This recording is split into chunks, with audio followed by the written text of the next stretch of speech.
Hello, my name is Michael Simmons, and it's hard to imagine sharing something about this program that I haven't already shared with so many of the students in the other cohorts. But I'll do my best here.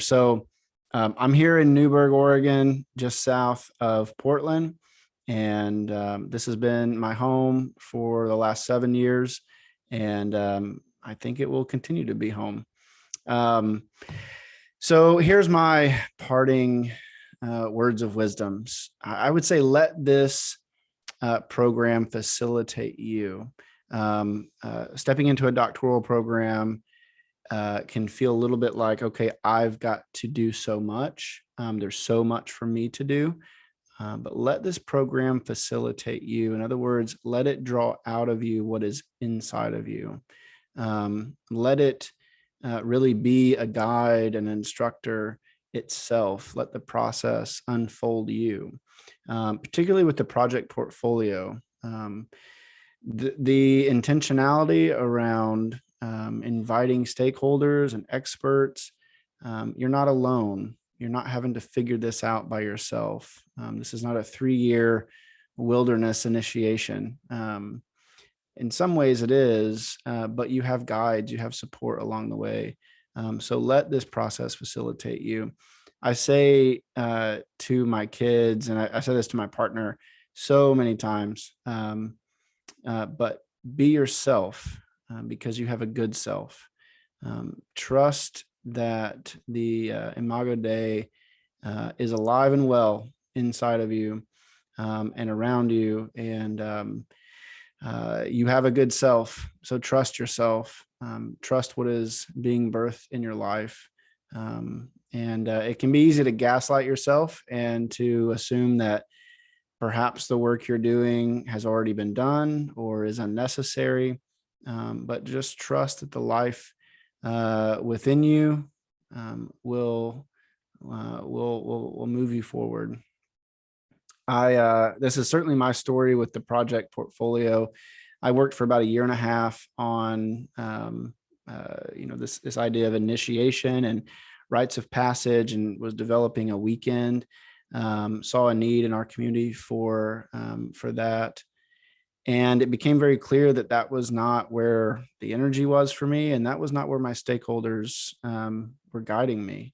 On the side, I created a series of courses and realized that is exactly what my stakeholders are wanting. They're wanting a virtual space to do shadow work, which is the focus of my research. So trust the people around you. Trust your project faculty when they say you're onto something, or that might be a dead end. But also trust yourself. Don't be shy of aiming big, but also don't be afraid of aiming small. There's a real paradox in that process, the process of of your research and your project. Don't feel like, oh, I can't take something on because it's too big, and yet don't be afraid to focus in and narrow things down. You don't have to do everything in 3 years, and yet a lot can be done in 3 years. I think this for me really came out in connecting with experts in the field. At this point, I've connected with a number of people that I listed as key voices in my initial essay, and that network for me has grown, particularly in the Jungian psychology world, the shadow work world. It gives you the context to do that. Aim small, but don't be afraid to aim big either. And this is really for those with a prophetic edge. I'd say that's where my life is, and kind of the life, as Carl Jung would say, the life that is living me, is this, this prophetic voice.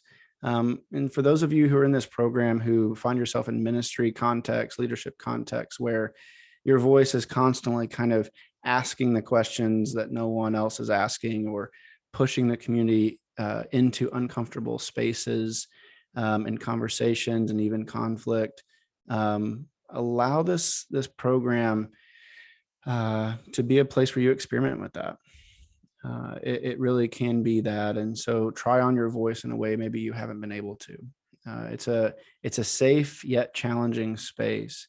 And you don't get a lot of opportunities like this. So lean into it and enjoy it. Enjoy every minute. Enjoy your classes. Enjoy the books, even when you don't enjoy them. See what you can get out of them. And for those that really resonate and sink in deep, keep them on your shelf, recommend them to people. The light kind of grows, and you'll continue to illuminate the path for others. So yeah, thanks for listening.